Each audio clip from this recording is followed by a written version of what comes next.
के लिए हमारे साथ नाजिया इलाही खान है। नाजिया, अब तो एकदम समानता, एक पैटर्न सा नजर आता है। वोट चोर गद्दी छोड़ वाली रैली कांग्रेस पार्टी की 14 दिसंबर की घटना, वही जयपुर की कांग्रेस की महिला नेता मोदी की कब्र खोदने के नारे लगाती है। जेएनयू में फिर वही नारे लगते हैं, उन डफली वालों की वापसी हो जाती है, वहां पर भी मोदी की कब्र खोदने की बात हो रही है। और विरोध किसका हो रहा है? सुप्रीम कोर्ट का।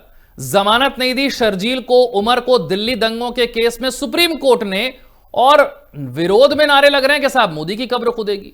ये पैटर्न हम देख रहे हैं और समझ पा रहे हैं, कांग्रेस की रैली में फिर जेएनयू में। वंदे मातरम, हर हर महादेव विशाल जी। इस देश के कुछ कबीले के काफिले वाले को एक लाइसेंस मिल गया है देश के प्रधानमंत्री को गालियां परोसने का और कोसने का। मैं पूछना चाहती हूं कि जो लोग न्यूयॉर्क में ममदानी से नाखुश हैं, क्या वो ममदानी की कब्र खोद सकते हैं? और ऐसा बोलने के बाद क्या वो बाहर खुली फिजा में आराम से घूम सकते हैं? इस देश में, इस दुनिया में कुछ लोग ट्रंप से भी परेशान हैं। यूनाइटेड स्टेट ऑफ अमेरिका में ट्रंप से भी कुछ लोग परेशान हैं और उसके भी विपक्ष में कुछ लोग होंगे। तो क्या उसकी कब्र खोदने के लिए लोग रोड पर उतरते हैं और ऐसे स्लोगन लगाते हैं, ऐसी नारेबाजी लगाते हैं, और लगाने के बाद क्या वो खुली फिजा में आराम से रहते हैं? देखिए, इस देश के टुकड़े करने के लिए भी जेएनयू से ढपली गैंग की आवाज आई थी। ऋतिक रोशन की जो अभी गर्लफ्रेंड और फियांसी घूम रही हैं सबा, उन्होंने भी इस देश के टुकड़े करने के लिए बड़ी आवाजें लगाई थी। हमारी सुअरा भास्कर, जिन्होंने एक मुसलमान से शादी की है और इस्लाम के खिलाफ गई हैं, वो भी बहुत नारेबाजी लगाती हैं देश के प्रधानमंत्री के खिलाफ। लेकिन कभी सोचा है, कभी सोच आया है कि ये जो टीवी चैनल के पर्दे पे इस्लामिक स्कॉलर बैठते हैं और ऐसे ऐसे आतंकवादी और ऐसे ऐसे जिहादी मानसिकता और पाकिस्तानी मानसिकता के लोगों का समर्थन करते हैं, लेकिन कहते हैं कि कानून अपना अपना रास्ता खुद निकाल लेगी? क्या कभी उन्होंने कहा है कि जैश ए मोहम्मद तेरी खबर खुदेगी? क्या कभी कहा है लश्कर तैयबा तेरी खबर खुदेगी? क्या कभी कहा है कि जिहादी और पाकिस्तानी मानसिकता वाले तेरी खबर खुदेगी? क्या कभी कहा है कि रेडिकल इस्लामिक मानसिकता वाले तेरी खबर खुदेगी? नहीं कहा है।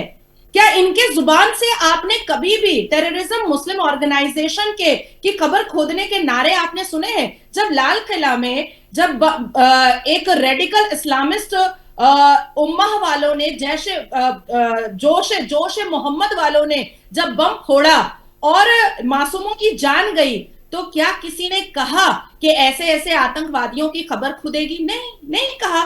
लेकिन विडंबना और दुर्भाग्य हमारा इस बात का है कि हम टीवी चैनलों पर बैठ करके इनका विरोध तो करते हैं, हम टीवी चैनलों पर बैठ करके देश के प्रधानमंत्री की प्रशंसा तो करते हैं, हम टीवी चैनलों पर बैठ करके सेंट्रल गवर्नमेंट और स्टेट गवर्नमेंट को भी कभी कभी आड़े हाथों भी ले लेते हैं अगर वो गलत होती है तो। लेकिन ऐसे लोगों को और ऐसे नारों को नजरअंदाज करना ये तो ठीक नहीं है। हम अगर मोहम्मद सुअर की दुकान बोले तो वेस्ट बंगाल में 71 एफआईआर एक साथ होता है और घसीट करके डिटेन किया जाता है, और इल्जाम ये लगाया जाता है कि हेट स्पीच पर अरेस्ट नहीं हुई है, कुछ और पर अरेस्ट हो गई है। इल्जाम को भी बर्दाश्त करना पड़ता है, 71 एफआईआर को भी बर्दाश्त करना पड़ता है। तो मैं पूछना चाहती हूं कि दिल्ली की पुलिस और दिल्ली की सरकार कौन सा तेल और कौन सा चूरन खा करके बैठी है जो जेएनयू और दिल्ली सरकार और दिल्ली पुलिस के नाक के नीचे ये ढपली गैंग दोबारा ढपली बजा रही है और मदारी का खेल खिलवा रही है, और ऐसे अनकॉन्स्टिट्यूशनल नारे लगवाया जा रहा है जेएनयू में, और अभी तक कोई अरेस्ट नहीं हो रहा है, किसी पर कानूनी कार्रवाई नहीं हो रही है, घर से घसीट करके किसी को लाया नहीं जा रहा है, कॉलर पकड़ करके किसी को जेल की सलाखों में डाला नहीं जा रहा है। क्या बात है? सिर्फ फोटोबाजी से सरकार नहीं चलती है, सिर्फ रोड का कचरा साफ करने से सरकार नहीं चलती है, सिर्फ यमुना साफ करने से सरकार नहीं चलती है। इस पूरे देश की राजधानी दिल्ली में कुछ ऐसे आतंकी और जिहादी मानसिकता के लोग पल पसार रहे हैं, और इस राजधानी की सरकार के नाक के नीचे और पुलिस के नाक के नीचे सारे आतंकवादी गतिविधियों को अंजाम भी दे रहे हैं, ढपली भी बजा रहे हैं, देश के प्रधानमंत्री की खबर भी खोद रहे हैं, और क्या पता खोदवाने का पूरा तैयारी भी कर चुके हैं, लेकिन अभी भी बहुत ही सहज तरीके से कार्रवाई की जा रही है। क्यों भैया? क्यों? पकड़िए, उठाइए, सीसीटीवी फुटेज आ चुका है। जो बात आप कह रही हैं वही कांग्रेस पार्टी के दिग्गज नेता, वरिष्ठ नेता राशिद अल्वी भी कह रहे हैं। मैंने उनकी बात सुनी, उन्होंने कहा कि एक बात बताइए कि अगर यह सब हो रहा था तो क्या किसी एक शख्स को भी अब तक एफआईआर दर्ज करके गिरफ्तार किया गया है? वो ये कह रहे हैं कि हम इस बात को क्यों ना माने कि ये नारे बीजेपी खुद ही लगवा रही है, क्योंकि इसका पॉलिटिकल फायदा किसे होगा? वो बीजेपी को होगा। इसलिए हम ये मानकर चलते हैं कि दिल्ली में नारे लगते हैं, गिरफ्तार कोई होता नहीं है, इसका मतलब बीजेपी ही करवा रही है या फिर बीजेपी का मुख्य समर्थन है, क्योंकि बीजेपी को फायदा होता है ऐसे नारों से। देखिए, बीजेपी को मुझे ऐसा लगता है, और दिल्ली में क्योंकि सरकार भारतीय जनता पार्टी की है, तो ऐसे ऐसे एलिगेशंस का तो सामना करना ही पड़ेगा, बिल्कुल करना पड़ेगा जी। क्योंकि जिस तरीके से बकरीद के वक्त में एक मुसलमान कांग्रेस की लीडर ने, एक महिला ने जो गाय का फोटो बना करके काटते हुए ले जाने का बनाया था, तो वो अरेस्ट नहीं हुई थी। हालांकि लोगों ने प्रदर्शन किया और कानूनी कार्रवाई भी करने की मांग की, लेकिन वो अरेस्ट नहीं हुई। तो मुझे ऐसा लगता है कि जिस तरीके से ignorance of activities, ignorance of legal procedure और प्रोसेस जो किया जा रहा है दिल्ली की सरकार और दिल्ली की पुलिस के द्वारा, वो कहीं ना कहीं एलिगेशन का एक जगह तो बना रहा है। जब सारे फुटेज आ चुके हैं, जब वीडियोस आ चुके हैं, ढपली गैंग दिख रहा है, देश के प्रधानमंत्री की खबर को खोदने के नारे लगाए जा रहे हैं, तो मुझे लगता है कि ऐसे असंवैधानिक नारे और ऐसे आतंकी प्रोटेस्ट को इमीडिएट आड़े हाथों लेना चाहिए और अरेस्ट करना चाहिए। मैं भी यही कहना चाहूंगी कि दिल्ली की सरकार और दिल्ली की मुख्यमंत्री को जरा सा सोचना चाहिए कि वो देश के प्रधानमंत्री हैं, उनकी गरिमा है, और ऐसे ही लोग ढपली बजाते बजाते किसी दिन तलवार लेकर के उनके बंगलों में पहुंच गए, तो क्या रेखा गुप्ता जवाब देने को तैयार रहेंगी, या चुप हो जाएंगी, या रिजाइन करके खामोश होकर के पीछे बैठ जाएंगी? लेकिन एक सवाल ये उठता है कि सुप्रीम कोर्ट जब इस केस को देखता है और कहता है कि साहब आपको जमानत तो नहीं मिलेगी, ऊपर से आप 1 साल तक आप जमानत के लिए अपील भी नहीं कर सकते हैं, यूएपीए उन पर लगाया गया है, 5 साल और 3 महीने उनको जेल में हो चुके हैं। बहुत सारे लोग सवाल पूछ रहे हैं कि भाई ऐसा क्या है, 5 साल 3 महीने से कोई आदमी बिना ट्रायल पूरा हुए सजा काट रहा है, इतने लंबे समय तक वो जेल में, ना उसे जमानत मिलती है, ना वो 1 साल के लिए और जमानत की अपील कर सकता है, हो क्या रहा है? आप जरा इसे बेहतर समझा सकती हैं। यूएपीए जब लगता है किसी शख्स पर तो क्या कार्रवाई होती है, और ये 5 साल से क्यों जेल में है, बिना, जब तक इन्हें सजा भी नहीं हुई है उसके बावजूद ये क्यों जेल में? देखिए, इट्स अ लीगल प्रोसेस, और देश का सर्वोच्च न्यायपालिका जब तक तथ्य और सत्य, इन्वेस्टिगेशन और इंटरोगेशन और जितने भी विटनेसेस होते हैं सबको पूर्ण तरीके से जब तक नहीं देख लेता है, तब तक देश का सर्वोच्च न्यायपालिका या किसी राज्य का high court, honourable high court ऐसे बेल नहीं दे सकता है। यूएपीए का मामला बहुत बड़ा होता है। यूएपीए का मामला कोई ईव टीजिंग का या पिक पॉकेट का या सीटी बजाने का या कोई छोटा मोटा पेटी केस नहीं होता है। यूएपीए का मामला देश की रक्षा और सुरक्षा से जुड़ा हुआ होता है। इसीलिए ऐसे मामले पर देश की सर्वोच्च न्यायपालिका इतनी आसानी से बेल नहीं दे सकती है। दूसरी बात आती है कि विटनेसेस अभी कंप्लीट कहां हुए हैं, इंटरोगेशन में कोई कोऑपरेट कहां कर रहा है, आई विटनेसेस में कोई कोऑपरेशन तो मिल नहीं रहा है। तीसरी बात आती है कि ये जो 2 लोगों की तस्वीर आप अभी दिखा रहे हैं अपने चैनल के इस पर, इनके तो घर वाले पहुंच गए थे ममदानी के पास, तो ममदानी के नाम का नारा क्यों नहीं लगा रहे हैं कि ममदानी तेरी खबर खुद? मेरा सवाल यह है कि न्यूयॉर्क के मेयर को क्या दिलचस्पी उमर खालिद में? नहीं, ये तो तेरा मेरा रिश्ता क्या ला इलाहा ना, ये क्या बात कर दिया आपने? ये तो तेरा मेरा रिश्ता क्या ला इलाहा। तो ला इलाहा का रिश्ता चाहे वो न्यूयॉर्क में रहे, चाहे वो लद्दाख में रहे, चाहे वो कश्मीर में रहे, मुजाहिद एक होते हैं, आतंकी एक होते हैं। अब आप कहिएगा कि महमूद मदनी और अरशद मदनी का जैश ए मोहम्मद से क्या रिश्ता? क्यों नहीं उसके खिलाफ अरशद मदनी और महमूद मदनी बोलता है? जैश ए मोहम्मद की खबर क्यों नहीं खोदी जाती है? तो क्योंकि तेरा मेरा रिश्ता क्या, ला इलाहा इल्लल्लाह। लेकिन ममदानी के पास जब इन दोनों के परिवार गए तो इन्होंने ढपली बजा करके ममदानी की खबर क्यों नहीं खोदी?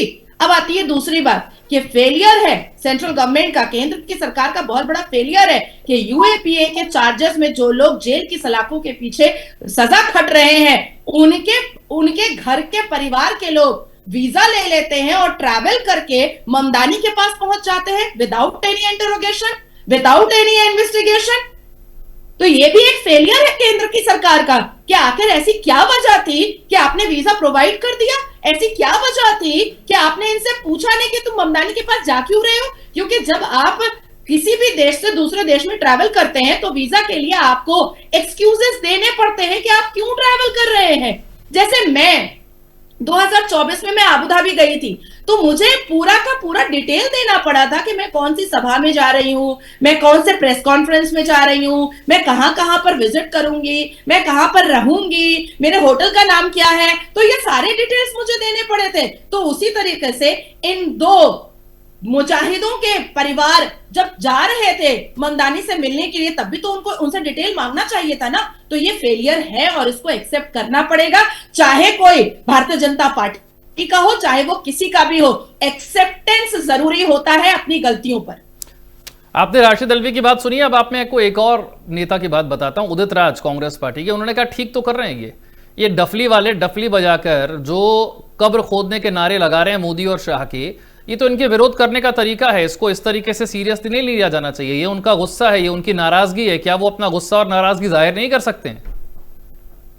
1962 में हमारे एक्सीडेंटल पंडित जवाहरलाल नेहरू जी जयपुर में एक इलेक्शन की सभा कर रहे थे। उस दौरान उनको एक मंदिर में विजिट करना पड़ा, फोर्सिबली सब लोग लेकर गए और मंदिर के परिसर को देख करके उन्होंने कहा कि इतने मार्बल देख करके मुझे बाथरूम याद आ गया, हगने और मुतने की जगह याद आ गई। जो परिवार, गांधी परिवार, जो बाबरी और बाबर के मुरीद का फॉलोअर है, उनके लिए इन ढपली गैंग की बहुत जरूरत है। और कांग्रेस का अस्तित्व ही अब बचा है ये ढपली गैंग की वजह से। कांग्रेस अगर 2-4 सीटें कहीं पर लेकर आ करके अपने अस्तित्व को बचा रही है, अपने मान सम्मान को बचा रही है, तो ये तो इन्हीं की देन है। आप अगर राहुल गांधी को ये लगता है कि मुसलमान बच रहे हैं कांग्रेस की वजह से आज भी, तो ये बहुत बड़ी और गंदी सोच है, उनकी बहुत बड़ी भूल है। ये कहना चाहिए राहुल गांधी को और शुक्रिया अदा करना चाहिए कि कांग्रेस अगर बच रहा है तो ऐसे ही मुजाहिद, जिहादी, पाकिस्तानी और ढपली गैंग की वजह से बच रहा है कांग्रेस। जिस दिन इस देश में सही से स्कूटनी हो करके ऐसे ऐसे ढपली गैंग को कॉलर पकड़ के घसीट करके जेल की सलाखों में डालना स्टार्ट हो गया, उस दिन कांग्रेस नील बटा सन्नाटा हो जाएगा। ये मेरा चैलेंज है कांग्रेस को। लेकिन मुझे लगता है कि जितने चैलेंज किए गए थे वो ठीक साबित नहीं हुए। यही जेएनयू से नारे लगाने वाले कन्हैया कुमार तो आज कांग्रेस के नेता बन गए। लोकसभा का चुनाव भी लड़ लिया, विधानसभा का चुनाव भी लड़ लिया, मुख्य प्रचारक भी वही हैं, हर मंच पर भी वही नजर आते हैं। यही तो आरोप थे। वो तो दावा करके कहते हैं कि अगर मैंने नारे लगाए थे तो मुझे जेल में क्यों नहीं डालते, मेरे पर जो आरोप लगे उनको साबित क्यों नहीं कर पाते हैं आप? हमारी विडंबना है कि रॉबर्ट वाड्रा के पास जितनी सिक्योरिटी है उतनी सिक्योरिटी तो मुझे लगता है कि डॉक्टर एस जयशंकर के पास नहीं होगी। ये तो हमारी विडंबना है। अब आजम खान निकल करके परोल पर आता है, उसको Y+ सिक्योरिटी दी जाती है। यही तो हमारी विडंबना है। अभिषेक बैनर्जी के पास जितनी बड़ी सिक्योरिटी है, Z+ से Z++ हो चुकी होगी उसकी सिक्योरिटी, लेकिन वहीं पर शुभेंदु अधिकारी के पास उतनी बड़ी सिक्योरिटी नहीं है जितनी बड़ी अभिषेक बैनर्जी के पास है। तो ये तो हमारी विडंबना है कि विपक्ष दल के नेताओं को जिस हिसाब से मान सम्मान दिया जाता है, वो मान सम्मान तो जो भाजपा के लोग हैं उनको नहीं मिलता है। ये तो हमारा तो भाई, हम तो कहां जा करके अपना माथा फोड़, यानी अभी ऐसे ये डफली बचती रहेगी, ये नारे जो हैं ऐसे ही आपको और सुनने को मिलेंगे।